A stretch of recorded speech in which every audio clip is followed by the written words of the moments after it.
Yesus, kami berterima kasih untuk kasih-Mu yang tanpa batas.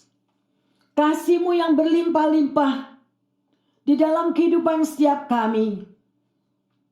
Dan sungguh nyata Bapa, karena dengan kasih-Mu itu Engkau sudah korbankan diri-Mu di atas kayu salib untuk menebus segala salah dosa kami.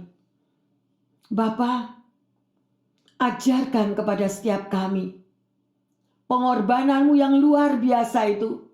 Biarlah kami mampu untuk membalas kasih-Mu, sehingga kami mau hidup seturut dengan kehendak-Mu ya Bapa. Roh Kudus, urapi setiap hati kami.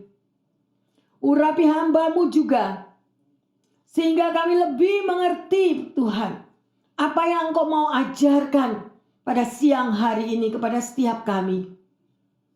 Biarlah kami mampu membuka hati, dan kami mau belajar mentaati apa yang Engkau perintahkan. Karena itulah jalan keselamatan di dalam setiap kehidupan kami. Di dalam nama Tuhan Yesus, hamba berdoa. Haleluya. Yang percaya semuanya mengatakan amin, amin, amin. Bapak, Ibu, Saudara-saudari yang terkasih dimanapun Anda berada dan juga semua jemaat ya yang disayang Tuhan. Ini adalah kesempatan yang luar biasa. Hari ini adalah hari yang indah di mana Tuhan dan kuasa Roh Kudus boleh menjamah setiap kami, setiap umatnya yang mencari akan kebenaran daripada firman Tuhan. Amin. Berbicara tentang kasih, kita semua tahu bahwa kasih itu adalah suatu pengorbanan. Ya, Jesus is love. Ya, Dia hanya memberi yang terkasih. Kasih itu adalah sebuah pengorbanan. Ya, semuanya pasti tahu pada waktu kita masih anak-anak ada lagu tentang kasih ibu, benar? Di mana kata-kata daripada lagu itu mengatakan kasih seorang ibu hanya memberi, tak harap kembali. Terlebih lagi hati daripada Bapa kita di surga. Ya, Dia korbankan anaknya satu-satunya untuk menyelamatkan saudara dan saya. Ya, mari kita mau melihat yang terkasih. Apa definisi daripada kasih tanpa batas itu tadi? Ya. Jadi, kasih itu adalah mempersatukan kehidupan setiap manusia. Tanpa kasih, kehidupan daripada kita di dunia ini tidak ada lagi sesuatu yang bisa kita harapkan dengan baik. Ya, sedemikian rupa dunia ini akan kacau. Ya. Dan kita tahu kasih adalah satu hukum atau perintah utama yang Tuhan ajarkan kepada setiap kita orang percaya. Amin. Ya, pertanyaannya, mengapa kita harus hidup di dalam kasih? Ayo kita baca bersama Efesus 3 ayat 18 dan 19. Aku berdoa supaya kamu bersama-sama dengan segala orang kudus dapat memahami betapa lebarnya dan panjangnya dan tingginya dan dalamnya kasih Kristus, dan dapat mengenal kasih itu sekalipun ia melampaui segala pengetahuan. Aku berdoa supaya kamu dipenuhi di dalam seluruh kepenuhan Allah. Yang terkasih, kasih itu harus dialami, ya, bukan hanya sekedar tahu atau pemahaman intelektual, ya, sedemikian rupa. Apabila kita tidak pernah merasakan kasih dari orang yang ada di sekitar kita, maka hidup kita akan kosong. Ya, pelukan dari orang yang kita kasihi akan sangat terasa indah. Perkataan yang baik, ya, pandangan kasih dari seseorang pun akan kita nikmati, ya. Kasih sesama kepada kita akan semakin bertambah kalau hidup kita itu berhasil, ya. Tetapi kasih yang mereka akan juga berkurang kalau kita ini membuat kesalahan. Lah, sedemikian itu biasanya kasih dunia ya. Waduh, kalau orang itu berhasil hidupnya di mana-mana dia disanjung, betul? Disanjung. Tapi kalau satu saat tanpa sadar kita itu berbuat kesalahan, kadang orang itu tanpa sadar bisa berbuat salah karena kita manusia yang tidak sempurna, benar? Tetapi pada waktu kita berbuat salah, maka kita akan kasih itu akan berkurang. Ya, itu dengan jelas, dengan nyata, ya. Jadi, kalau kita boleh melihat buah-buah roh. Di dalam buah-buah roh, di dalam Galati 5 ayat 22 dan 23, di situ juga terpancar kasih. Ya, ada kasih, ada penguasaan diri. Ya, tetapi di sini yang terkasih yang saya mau ingatkan juga di dalam buah-buah roh, dan ini adalah merupakan satu paket. Kalau seseorang tidak dapat menguasai dirinya atau lost control, sedemikian rupa itu maka kasihnya juga tidak ada. Ya, karena hanya dengan kasih, orang yang memiliki kasih, dia akan bisa menguasai dirinya. Penguasaan diri itu amat diperlukan di dalam hidup kita. Betul? Ya, tetapi seringkali banyak, bahkan saya dengar orang-orang yang bukan anak Tuhan, ya, mereka kadang bisa menguasai dirinya. Bisa mereka untuk self control sekalipun dia tidak ngerti firman. Ya, itu adalah sebuah karakter. Ya. Sedemikian, tetapi anak Tuhan justru yang mengenal anak Tuhan dibaptis semua tetapi tidak memiliki penguasaan diri. Ada atau ada? Ada. Kenapa? Karena pembentukan karakter sekali lagi. Dan sering kali kita fail, sering kali kita jatuh di dalam kesalahan tidak ada penguasaan diri. Orang yang tidak bisa menguasai dirinya, di mana-mana pun, segala apapun yang dia mau, dia tuju, dia mau berhasil, akan terhambat. Berkat akan terhambat. Dan di mana-mana cuma ada pertikaian, hanya karena lost control. Hanya karena tidak bisa menguasai diri. Selalu mau menang, selalu mau menjawab. Diberi nasihat juga dijawab. Diarahkan sesuatu yang baik juga nggak terima. Itu adalah kesombongan.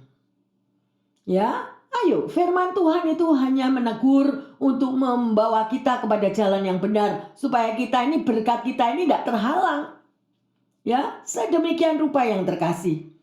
Mother Teresa, kalau semua tahu ya, hidupnya hanya untuk mencintai.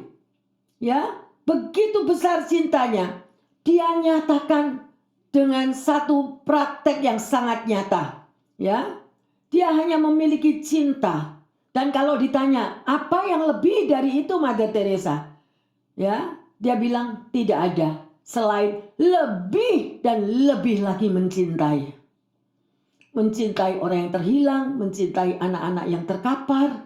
Ya, sedemikian rupa. Dan saya percaya, Jesus is love. Yesus adalah kasih. Kalau kita sebagai anak Tuhan tidak memiliki kasih, itu yang saya bingung. Gitu loh. Ya, ayo koreksi diri yang terkasih. Dan hari ini kita mau belajar bagaimana saudara dan saya bisa mencintai lebih dalam lagi. Ya. Jadi cara hidup dan perilaku kita itu sungguh menjadi sesuatu yang orang lain bisa menikmatinya. Ya. Tunjukkanlah kasih, tunjukkanlah perhatian. Kasih itu bukan selalu duit loh ya. Bukan selalu duit. Cinta kasih yang saudara berikan dari hati kita yang paling dalam, inner beauty. Hati yang penuh kasih itu akan terpancar keluar dan itu yang menunjukkan ya, orang yang memiliki hati yang penuh kasih ya, itu spontani. Spontani yang terkasih. Kasih tidak dapat ditutup-tutupi. Ya, sedemikian rupa. Ayo kita belajar. Ya, setelah mendalami daripada khotbah pada siang hari ini yaitu kasih tanpa batas, saya lebih mencerna, lebih mendalami di dalam saat teduh ya, bahwa kasih manusia itu menjadi lawan daripada kasih Allah. Oh, mungkin pada tanya, kok bisa? Kok bisa? Namanya kasih, kok bisa jadi lawan? Ayo kita pelajari. Semuanya tahu ya. Saya akan menguraikannya. Ya. Ada kasih yang sempit, ada kasih yang membatasi, ya, dan mengurung. Orang yang kita kasih itu merasakan dia ada di dalam penjara. Ya, sebagaimana? Ya itulah, ya, yang kita pahami sebagai kasih dunia. Ya. Jadi sebenarnya sangat bertentangan dengan kasih Allah.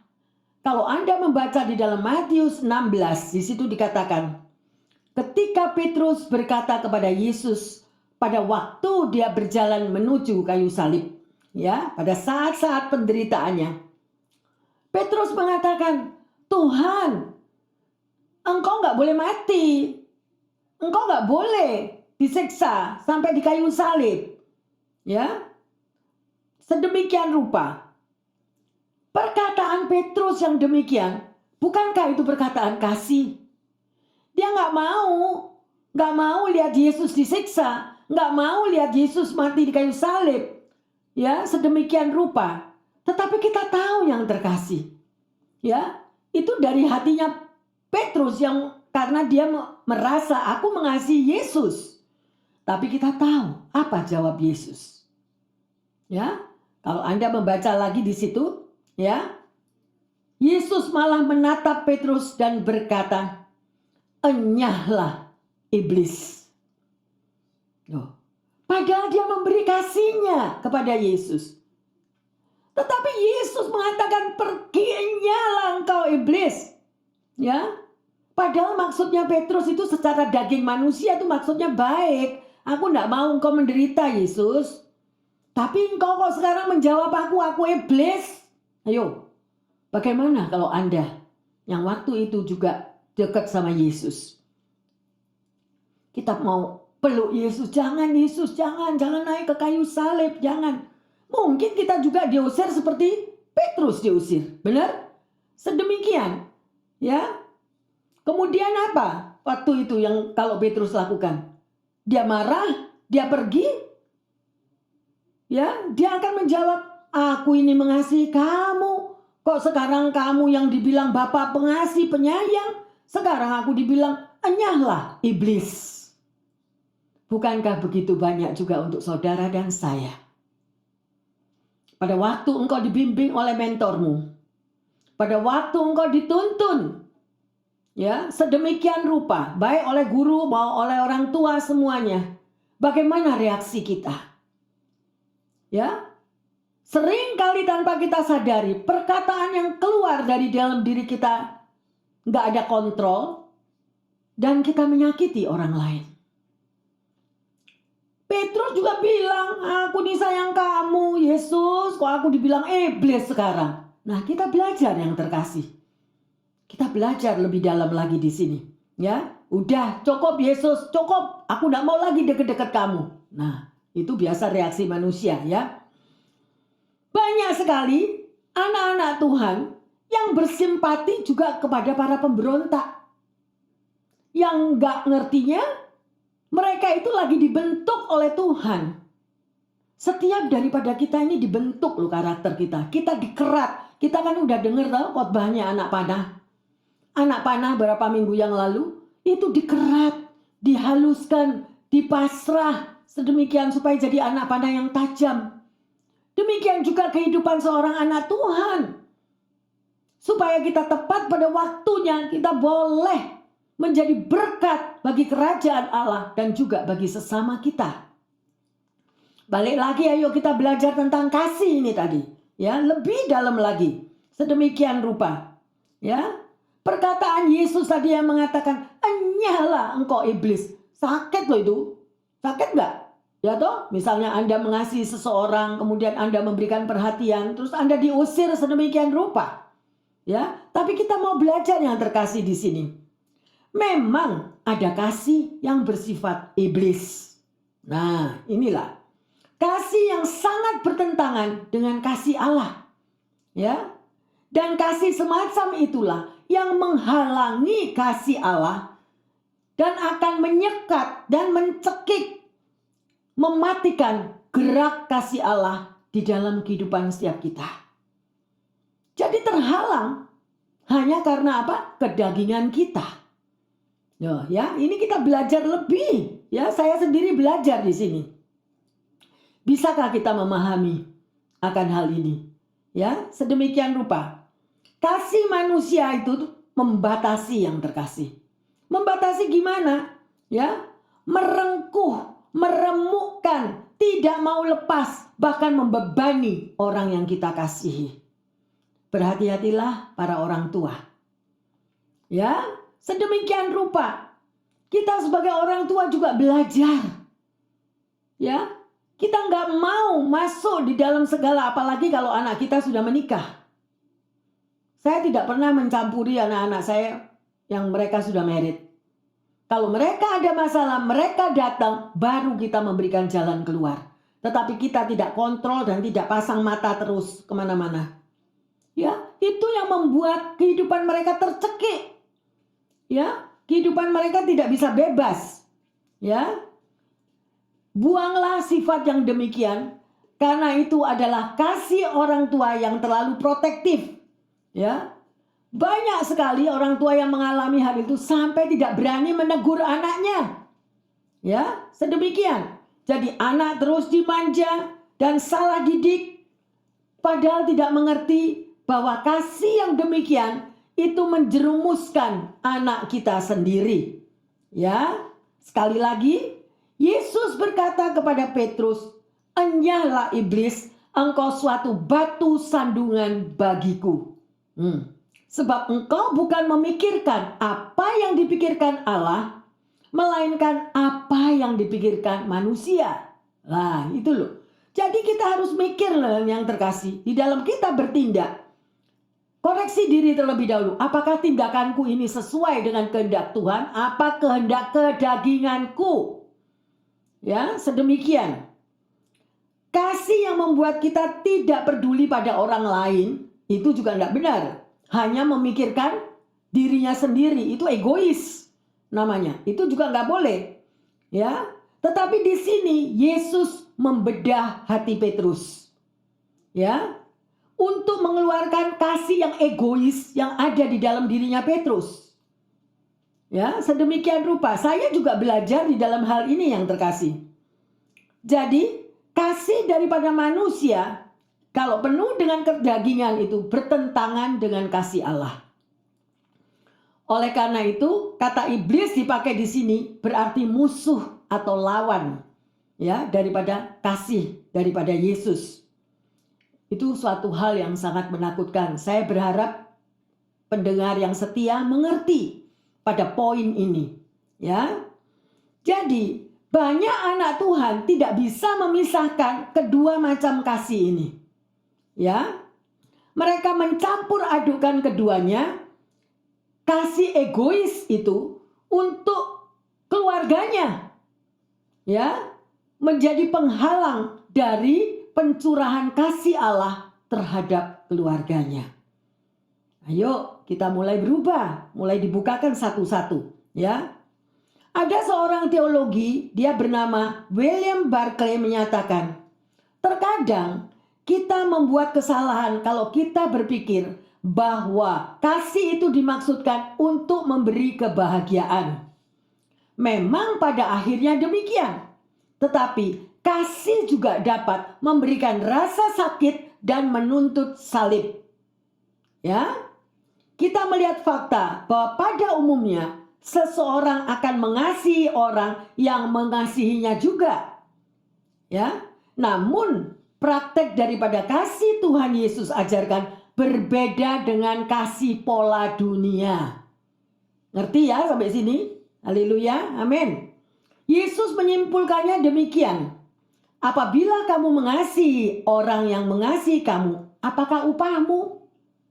Ya, bukankah pemungut cukai juga berbuat demikian? Benar-benar. Ya, haleluya. Apa yang diajarkan oleh Yesus, ia tunjukkan di atas kayu salib.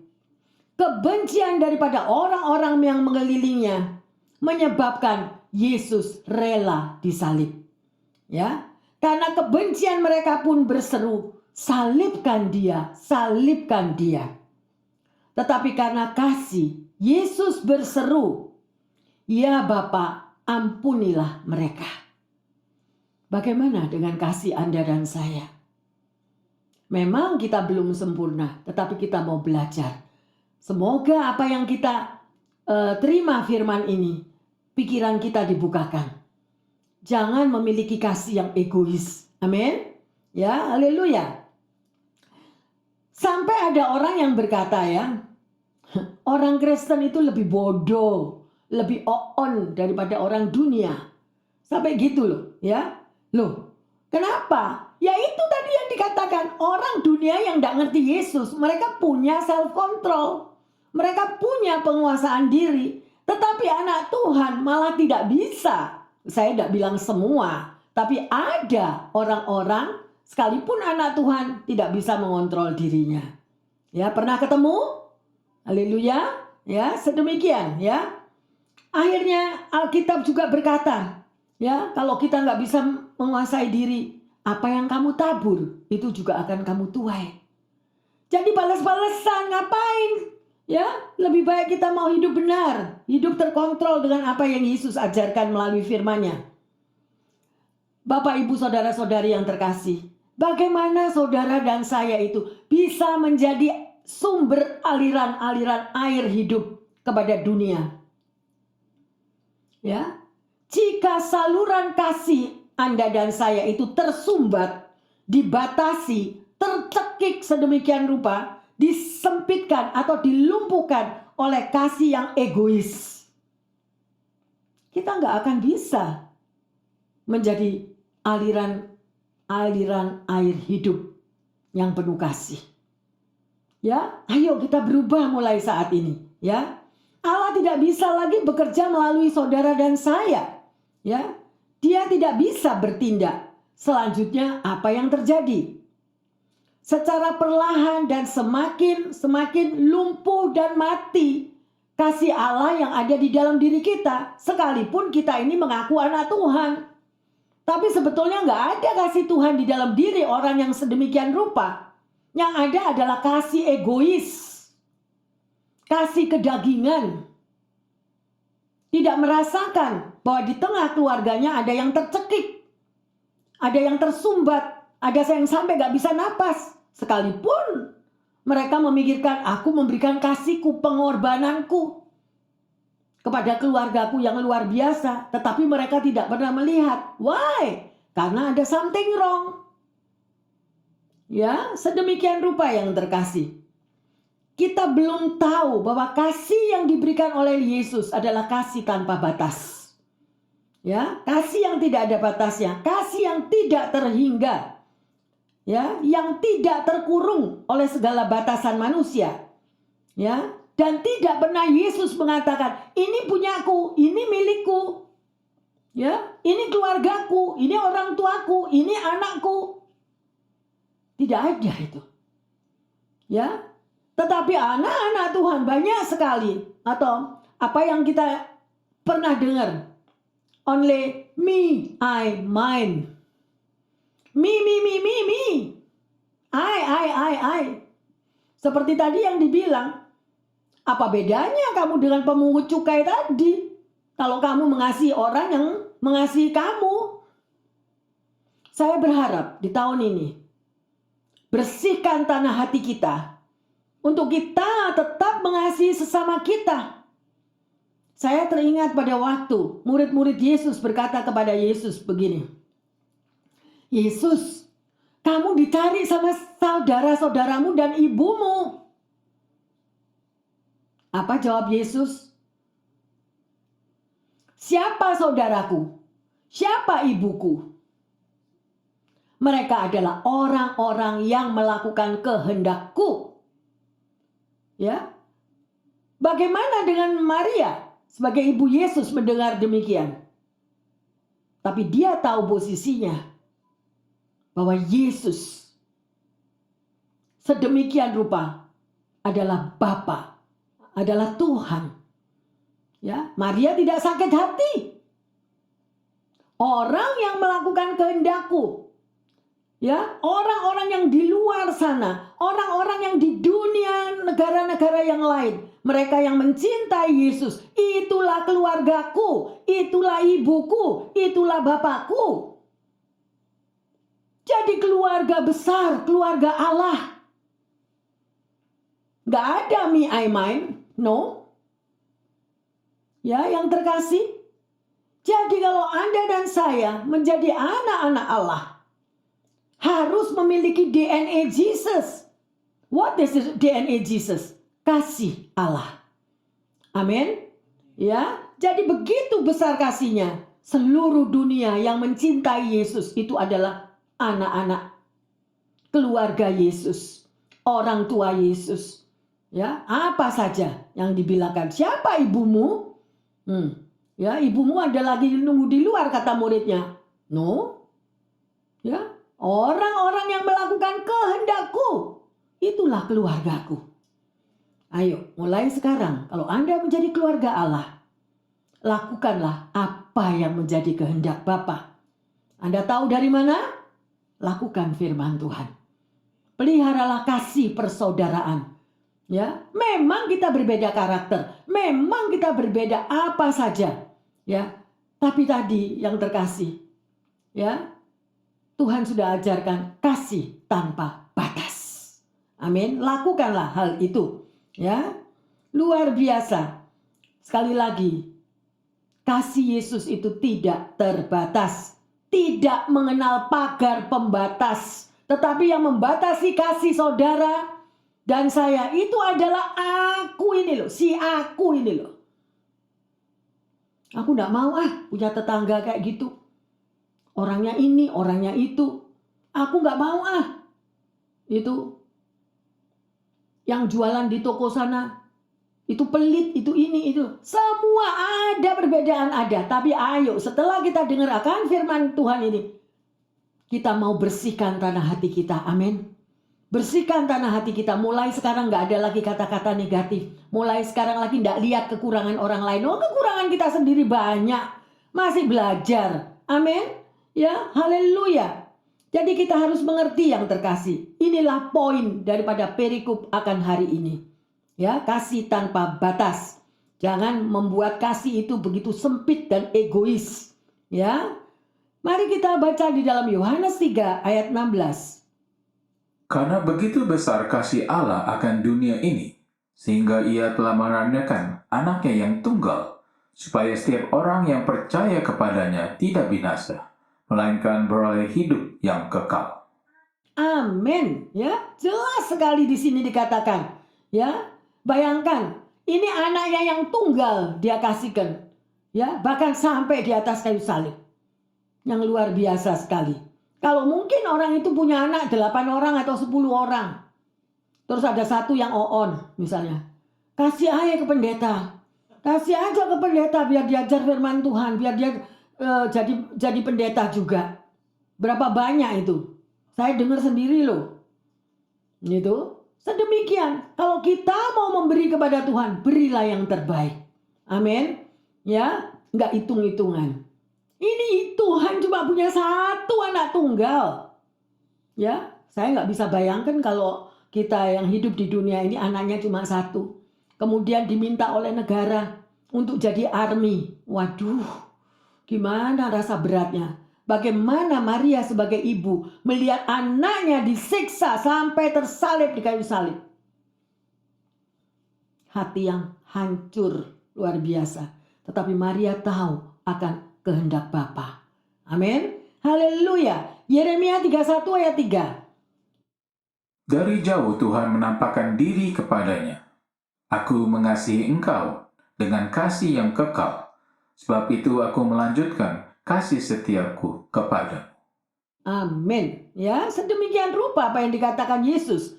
Ya, aku mengasihi engkau dengan kasih yang kekal. Ya, dan dia lanjutkan terus sampai pada titik terakhir. Kita bertemu muka dengan Tuhan Yesus. Kasihnya masih tetap luber di dalam hidup kita yang terkasih. Ya, ada kisah yang sederhana. Seorang cucu berkata kepada kakeknya, waktu dia melihat neneknya itu sudah Alzheimer, tidak sadar, sudah berbulan-bulan di rumah sakit, tetapi si kakek terus setiap hari mengunjunginya. Si cucu berkata, "Kakek, kenapa sih kok kakek setiap hari datang melihat nenek?" Padahal nenek kan udah nggak nyadar. Dia udah nggak tahu lagi siapa dirinya. Ya, apa yang dijawab oleh si kakek yang terkasih? "Memang nenekmu tidak sadar. Tetapi aku tetap mengasihinya sampai batas akhir." Luar biasa. Luar biasa yang terkasih. Ya. Dan sedemikian rupa, itu merupakan suatu tindakan nyata. Segala pembicaraan kasih, kalau itu tidak kita wujudkan, itu namanya omong kosong. Saudara boleh berkata ada kasih dari A sampai Z, tapi kalau tidak ada perbuatannya seperti apa? Tong kosong nyaring bunyinya, ya kan? Harus nyata, kasih itu kelihatan, tidak bisa ditutup-tutupi kok. Ya, tapi kasih yang egois juga kelihatan, gak bisa ditutup-tutupi, benar? Ya, haleluya yang terkasih. Ayo kita lihat, ya. Kasih apa yang tanpa pamrih itu tadi, ya. Ada dua hal, yaitu kekuatan kasihnya. Kita baca di dalam Roma 5 ayat 6 sampai 8. Karena waktu kita masih lemah, Kristus telah mati untuk kita, orang-orang durhaka pada waktu yang ditentukan oleh Allah. Sebab tidak mudah seorang mau mati untuk orang yang benar, tetapi mungkin untuk orang yang baik, ada orang yang berani mati. Akan tetapi Allah menunjukkan kasih-Nya kepada kita, oleh karena Kristus telah mati untuk kita, ketika kita masih berdosa. Amin. Ya, Yesus itu mati pada waktu saudara masih berdosa. Bukan kita ini sudah jadi orang benar, belum.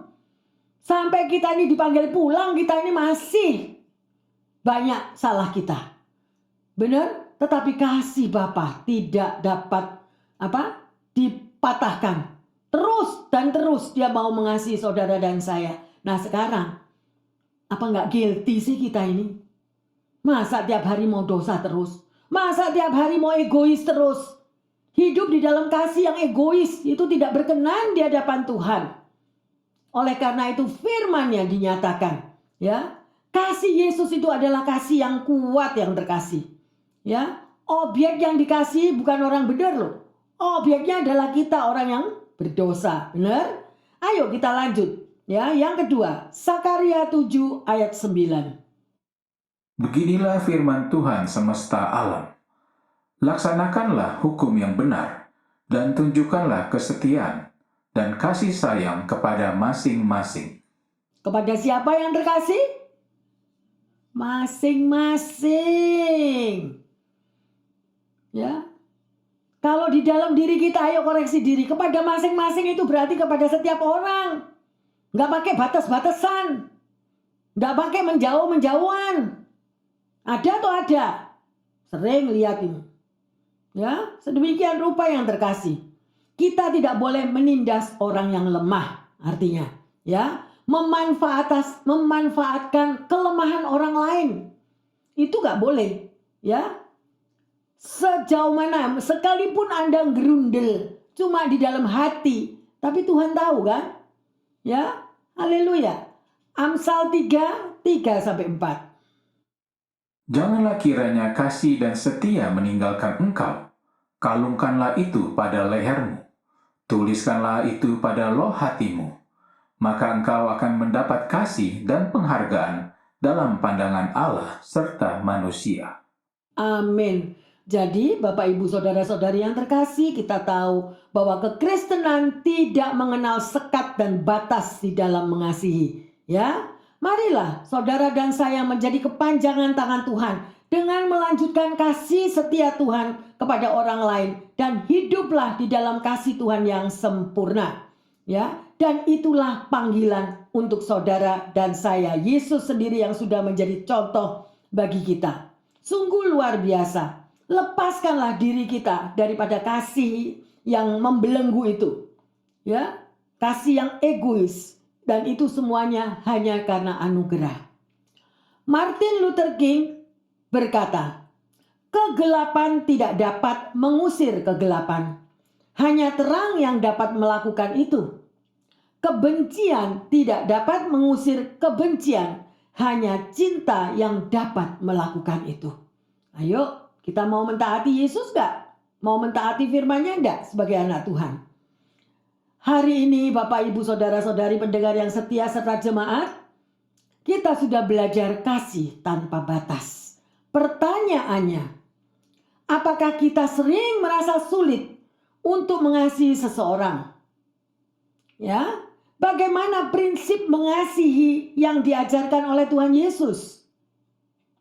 Yang kedua, bagaimana cara agar kita bisa mengasihi walau kita harus terluka? Ya, dan sebagai ayat emas, ayo kita baca di dalam 1 Yohanes 4 ayat 7 dan 8. Saudara-saudaraku yang kekasih, marilah kita saling mengasihi, sebab kasih itu berasal dari Allah, dan setiap orang yang mengasihi lahir dari Allah dan mengenal Allah. Barang siapa tidak mengasihi, ia tidak mengenal Allah, sebab Allah adalah kasih. Amin, haleluya. Ya, jadi yang terkasih, mintalah akan kasih Kristus itu. Tinggallah di dalam kasih itu, dan pilihlah untuk mengasihi meski harus membayar harga yang begitu berat. Ya, sebab jika kita saling mengasihi, Allah akan tetap tinggal di dalam diri kita dan kasih-Nya sempurna di dalam kita.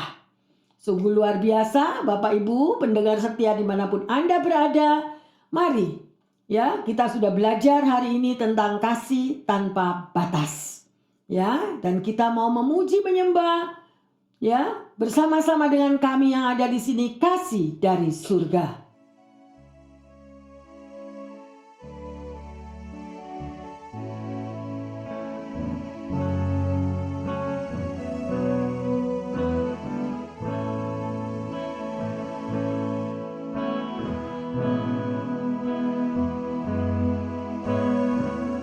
Kasih dari surga memenuhi tempat ini.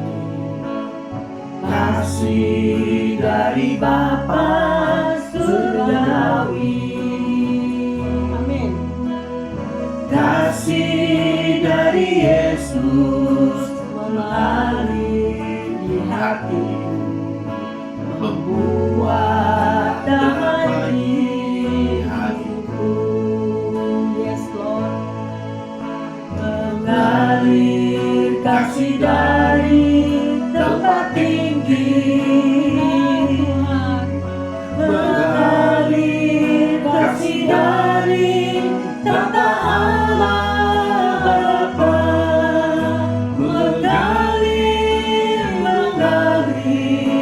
mengalir dan mengalir memenuhi hidupku. Haleluya.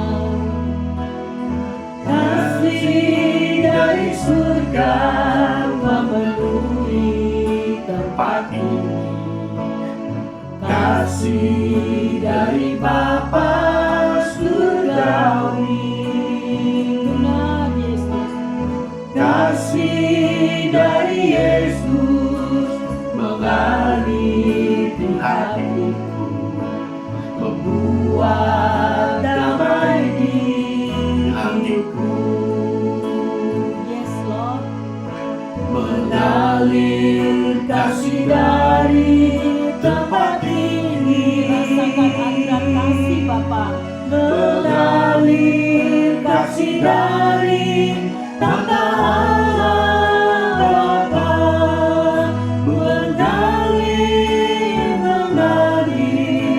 mengalir dan mengalir memenuhi hidupku. Mengalir kasih dari tempat tinggi. Rasakan yang terkasih. Rasakan aliran kasih Bapa. Mengalir di dalam hidup setiap kita. Mengalir di dalam apapun yang kita alami saat ini. Percaya Bapa tanpa batas di dalam hidupmu dan hidupku. Terima kasih Bapa. Terima kasih Yesus. Mengalir kasih dari tempat tinggi, mengalir kasih dari tata Allah Bapa, mengalir, mengalir, mengalir dan mengalir, mengalir memenuhi hidupku. Yes Lord, mengalir memenuhi. Mengalir memenuhi hidupku. Terima kasih Tuhan. Mengalir memenuhi hidupku. Bapa di dalam surga, kami bersyukur dan berterima kasih. Kami boleh belajar Tuhan akan kasih-Mu yang tanpa batas. Ampuni segala dosa dan kekurangan kami. Ampuni segala apapun yang kami tidak mengerti di dalam hidup ini. Bahwa kami memiliki kasih yang egois ya Tuhan. Kami memiliki kasih hanya untuk memuaskan daging kami sendiri. Tuhan, sekali lagi ampuni. Bukakan mata dan hati kami Tuhan. Agar kami mengerti apa yang Engkau firmankan Tuhan. Sehingga kami boleh diubahkan. Bahwa kasih-Mu yang tanpa batas itu, Engkau pun mengasihi orang-orang yang penuh dosa. Engkau pun mengampuni segala kesalahan daripada mereka Tuhan, yang diperbuatnya tanpa sadar ataupun sadar. Buka hati kami Tuhan, agar kami juga mampu mengampuni orang-orang yang menyakitkan di dalam hidup kami. Beri kami kekuatan ekstra. Berikan kami kuasa pengampunan itu Tuhan. Sehingga kami boleh mengasihi mereka-mereka dengan kasih tanpa batas. Terima kasih Allah Roh Kudus. Engkau adalah Bapa yang baik. Engkau adalah Bapa yang sempurna. Biarlah firman yang sudah ditaburkan itu terus berbicara di dalam hati dan kepikiran kami. Berakar dengan sungguh-sungguh kuat Tuhan. Sehingga kami boleh mengasihi orang-orang, bahkan musuh-musuh kami. Bapa, hamba berdoa secara khusus bagi para pendengar dimanapun mereka berada maupun jemaat yang saat ini lagi sakit, yang saat ini lagi berbeban berat, yang saat ini tidak ada damai sejahtera, bahkan yang mengalami kesulitan finansial. Tuhan, Engkau adalah Bapa pembuat mujizat. Engkau adalah Tuhan yang senantiasa mampu memberikan jalan keluar, bahkan Engkau mampu menyembuhkan setiap mereka yang sakit. Darah-Mu berkuasa Tuhan. Darah Yesus. Kepada siapapun saat ini mereka terbaring sakit. Bahkan di dalam sakral maut pun Tuhan. Engkau mampu membebaskan mereka dari segala roh-roh maut itu. Terima kasih Bapa. Terjadilah atas kehendak-Mu. Kami percaya dan kami pegang satu hal. Bahwa Engkau tidak pernah merancangkan kecelakaan bagi umat-Mu. Tetapi rancangan hari depan yang gilang gemilang. Terima kasih Bapa, terima kasih untuk firman yang luar biasa, akan kasih Bapa yang tidak terbatas. Di dalam nama Tuhan Yesus, hamba berdoa dan mengucap syukur. Yang percaya dan sudah menerima pengorbanan Yesus disalib karena kasih-Nya yang besar. Untuk saudara dan saya mengatakan, amin, amin. Bapak, Ibu, saudara-saudari yang terkasih, mintalah kasih Kristus untuk selalu memenuhi di dalam kehidupan kita. Sehingga kita bisa tetap tinggal di dalam kasih. Dan pilihlah mengasihi terus menerus sekalipun harus membayar harga. Demikianlah sabda Tuhan. Yang percaya mengatakan, amin, amin, amin, amin.